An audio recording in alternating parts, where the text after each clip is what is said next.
Assalamualaikum warahmatullahi wabarakatuh. Rahayu Rahayu Sagung Dumadi. Kesaktian Ki Ageng Putu Surya Alam dari Kerajaan Wengker.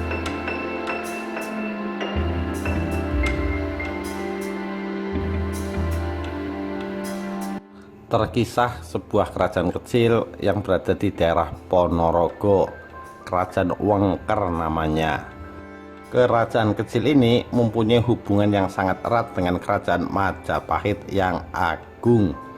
Adapun yang memerintah Kerajaan Wengker yang kecil ini adalah Ki Ageng Putu Surya Alam, dibantu oleh dua orang saudara seperguruannya, yakni Ki Ageng Anggagana dan Ki Ageng Anggajaya.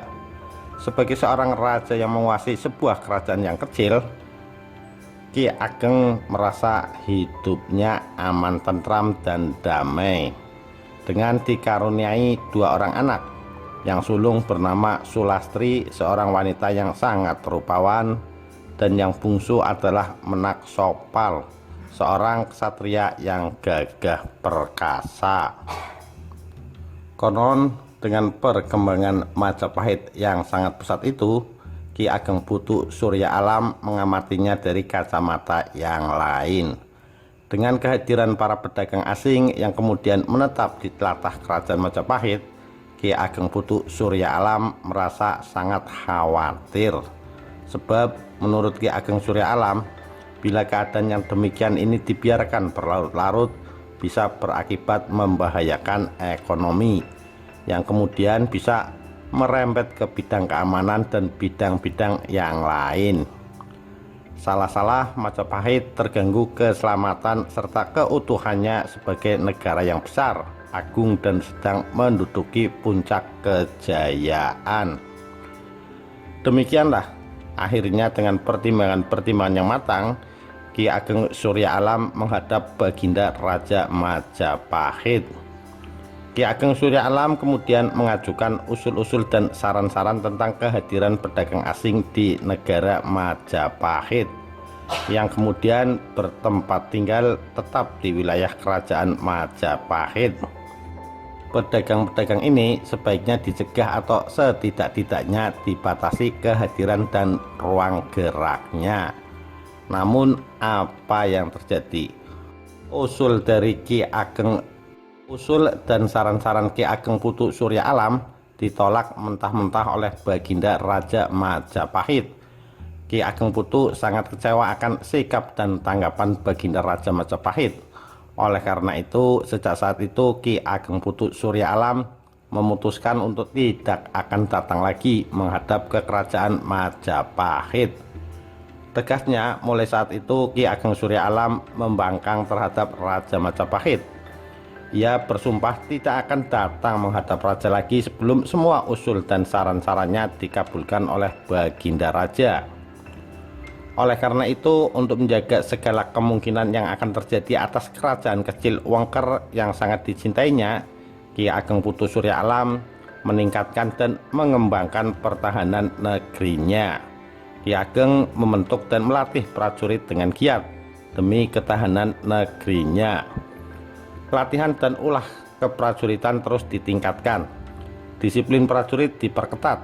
Prajurit-prajurit tidak diperkenankan kawin terlalu muda, supaya bisa memusatkan perhatiannya pada tugas-tugasnya sebagai seorang prajurit yang pilih tanding. Pendek kata, Wengker telah menjadi sebuah kerajaan kecil yang mempunyai pertahanan yang kuat. Prajurit-prajurit selalu dalam keadaan siap tempur. Ki Ageng menyadari bahwa tindakannya ini akan menimbulkan kemurkaan Baginda Raja Majapahit, dan bukan tidak mungkin Majapahit sewaktu-waktu akan mengirimkan pasukannya untuk menghancurkan Wengker. Meskipun sahabat dan saudara seperguruan Ki Ageng, yakni Ki Ageng Anggajaya dan Ki Ageng Anggalana, selalu memberikan nasihat dan petuah bahwa tindakan Ki Ageng Putu tersebut sangat berbahaya bagi Kerajaan Wengker, Ki Ageng Putu tetap pada pendiriannya. Ia tidak akan mau menghadap ke Majapahit sebelum semua saran dan usulnya dikabulkan oleh Baginda Raja Majapahit. Memang benar apa yang diduga Ki Ageng Putu. Majapahit sangat murka akan tindakan Wengker. Oleh sebab itu, Majapahit mengirimkan pasukan yang cukup kuat untuk menangkap Ki Ageng Putu Surya Alam yang telah berani membangkang kepada Baginda Raja Majapahit.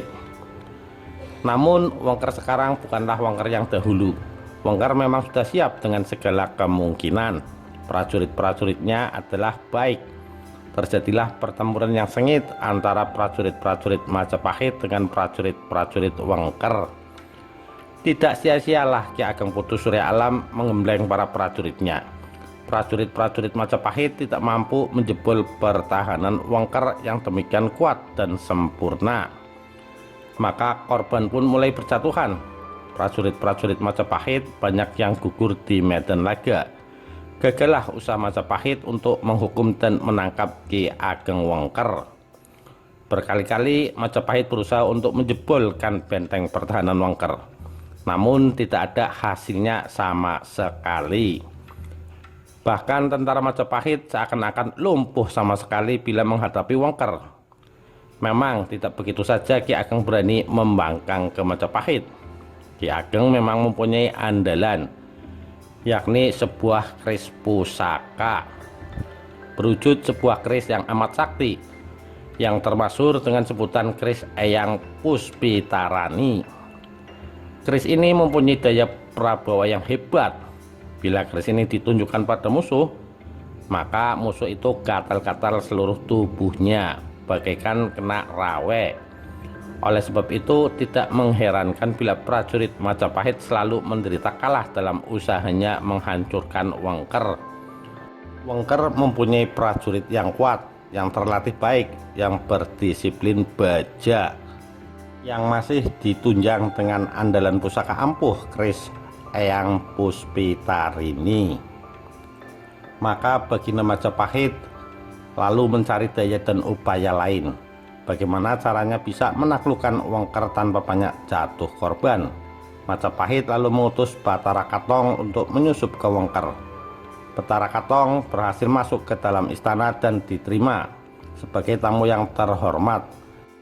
Setelah Batara Katong menghadap Ki Ageng Putu Surya Alam, maka ia lalu mengajak Ki Ageng untuk berdebat tentang pengetahuan asal-usul kehidupan dan akhir serta kelanjutan kehidupan manusia di dunia ini. Mereka berdebat tentang ilmu sejati, tentang ulah kebatinan, dan segala macam ilmu yang menyangkut kehidupan yang sangat pelik. Rupa-rupanya Batara Katong berhasil menarik perhatian Ki Ageng Putu terhadap anak muda yang mumpuni dalam segala ilmu kebatinan ini. Tertarik akan Batara Katong, maka Ki Ageng Putu Surya Alam lalu mengambil keputusan mengambil menantu Batara Katong dan dikawinkan dengan Sulastri putri sulungnya. Demikianlah akhirnya Batara Katong menjadi suami Sulastri. Batara Katong berhasil menjadi menantu Ki Ageng Putu Surya Alam. Pintu sudah terkuak untuk membuka tabir yang penuh dengan misteri tentang Wengker. Sulastri ternyata seorang wanita patut diteladani. Ia sangat mencintai suaminya, lahir dan batin. Batara Katong sungguh-sungguh menyayanginya sebagai seorang istri. Sulastri pun mulai hamil 5 bulan. Namun Batara Katong tidak melupakan tugas sucinya dari kerajaan Majapahit untuk melumpuhkan Wengker tanpa pertumpahan darah. Ia mendapatkan tugas rahasia untuk menyingkirkan Ki Ageng Putu di Wengker, yang sekarang tidak lain ialah mertuanya sendiri. Pada suatu hari yang sangat baik, Batara Katong mengutarakan maksudnya untuk melihat pusaka keris sakti Eyang Puspitarini. Mulanya Sulastri sangat ragu akan maksud Batara Katong, dan demi cintanya kepada Batara Katong, akhirnya ia bersedia untuk mengambilkan keris pusaka tersebut. Sulastri tahu benar bahwa keris Eyang Puspitarini adalah pusaka andalan ayahnya dan juga andalan Wengker. Bila pusaka ini jatuh pada orang lain, maka itu berarti akan tamatlah Wengker. Namun demi cintanya dia rela mengorbankan segalanya. Dengan perasaan hancur dia terpaksa meluluskan permintaan suaminya, Batara Katong. Maka Sulastri pun dengan bersembunyi-sembunyi berhasil mencuri keris ayahandanya, keris Eyang Puspitarini, dan diserahkannya kepada Batara Katong suaminya. Setelah berhasil memperoleh keris Eyang Puspitarini, maka Batara Katong lalu menghadap ayahanda mertuanya, Ki Ageng Putu Surya Alam. Bagaimanapun ia adalah tetap pada jalur tugasnya sebagai seorang utusan dari kerajaan Majapahit yang bertugas untuk menyingkirkan Ki Ageng Putu Surya Alam tanpa menimbulkan peperangan yang besar. Setelah menghadap Ki Ageng Putu, berkatalah Batara Katong, "Ayahanda Prabu Ki Ageng Putu, sebelumnya perkenankanlah hamba mohon maaf. Sebenarnya kehadiran saya di tengah-tengah kerajaan Wengker yang perkasa ini mengemban tugas yang sangat amat berat. Hamba sebenarnya adalah duta kerajaan Majapahit yang mendapat tugas untuk menghadapkan Ki Ageng ke Majapahit. Kami mohon dengan hormat sudilah Ki Ageng menghadap ke Majapahit bersama dengan kami. Sebab dengan demikian Wengker akan manunggal kembali dengan Majapahit, dan ini berarti peperangan yang banyak membawa korban dapat dihindarkan." Mendengar ucapan sang menantu yang demikian lancang itu, maka Ki Ageng Putu sangat murkanya. Ujarnya, "Hai Batara Katong, lancang benar ucapanmu. Ingatlah, engkau adalah menantuku. Berani benar engkau menantangku. Apa yang akan kau andalkan? Hai Batara Katong, kau seorang diri akan menghadapi Ki Ageng Putu, sedang tentara Majapahit segelar sepapan tidak mampu menundukkan saya. Ki Putu yang mempunyai wewenang untuk menentukan menghadap ke Majapahit atau membangkang Majapahit. Tidak ada seorang pun yang mampu mendikte saya." Dengan ketenangan seorang ksatria, Batara Katong menjawab ujar sang mertua, "Ayahanda Prabu, memang tidak akan ada yang bisa mengalahkan Ayahanda Prabu, karena Ayahanda Prabu memang memiliki pusaka yang amat ampuh, keris Eyang Puspitarini. Selama keris itu masih ada pada Ayahanda, memang tak ada yang mengalahkan sang Prabu. Tetapi kini lihatlah apa yang ada di tangan saya ini, keris sakti Eyang Puspitarini." Betapa terkejut sang Prabu Wengker demi melihat keris sakti Eyang Puspitarini berada di tangan Batara Katong. Tidak mengira sama sekali bahwa pusaka andalannya tersebut akan jatuh ke tangan orang lain. "Ayahanda Prabu, terpaksa Ananda memaksa Ayahanda menghadap ke Majapahit bersama dengan Ananda. Apakah Ayahanda masih menolak? Pusaka keris Eyang Puspitarini sudah ada di tangan Ananda," ujar Batara Katong. Ternyata Ki Ageng Putu Surya Alam bukanlah seorang pengecut. Meski pusaka andalannya sudah lepas dari tangannya, namun dia tetap bersikeras tidak mau menghadap ke Majapahit. Akhirnya Batara Katong mengambil jalan keras, dan berakhirlah riwayat seorang raja kecil di Wengker, Ki Ageng Surya Alam, di tangan menantunya dengan pusakanya sendiri yang paling diandalkan. Tragis memang, manusia mati di ujung pusakanya sendiri yang dikasih melebihi segalanya. Manusia mati karena orang yang dikasihinya. Setelah Ki Ageng Putu tewas, Batara Katong masih mengkhawatirkan akan putra Ki Ageng, yakni Menak Sopal. Bagaimanapun selalu terbuka adanya kemungkinan bahwa sang putra ini akan membela kematian ayahandanya. Maka Batara Katong lalu mengutus Ki Anggalana dan Ki Ageng Anggajaya untuk memanggil Menak Sopal supaya menghadap ke Wengker. Utusan diberi wewenang penuh untuk menghadapkan Menak Sopal. Jika membangkang harus diambil garis keras.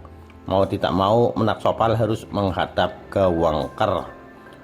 Ternyata utusan tidak mengalami kesulitan untuk menghadapkan Menak Sopal ke Wengker. Setelah mendengarkan semua keterangan Sulastri tentang kematian ayahandanya, Menaksopal sadar bahwa persatuan antara Wengker dengan Majapahit harus diwujudkan. Meski korban harus ada, dan korban itu adalah ayahanda tercinta. Memang berat, tapi semua harus terjadi. Mendengar putusan Menaksopal yang sangat bijaksana itu, senanglah seluruh kerajaan Wengker. Peperangan besar bisa dihindarkan. Wengker bisa disatukan kembali dengan Majapahit tanpa menimbulkan peperangan besar yang membawa korban kaulo kecil.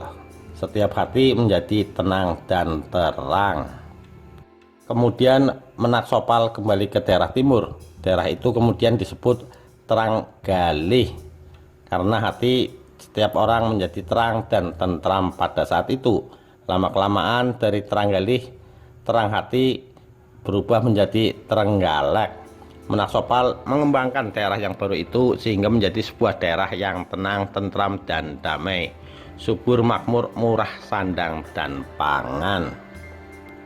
Demikian kisah kesaktian Ki Ageng Putu Surya Alam. Sekian, terima kasih. Wassalamualaikum warahmatullahi wabarakatuh. Rahayu, Rahayu Sagung Dumadi.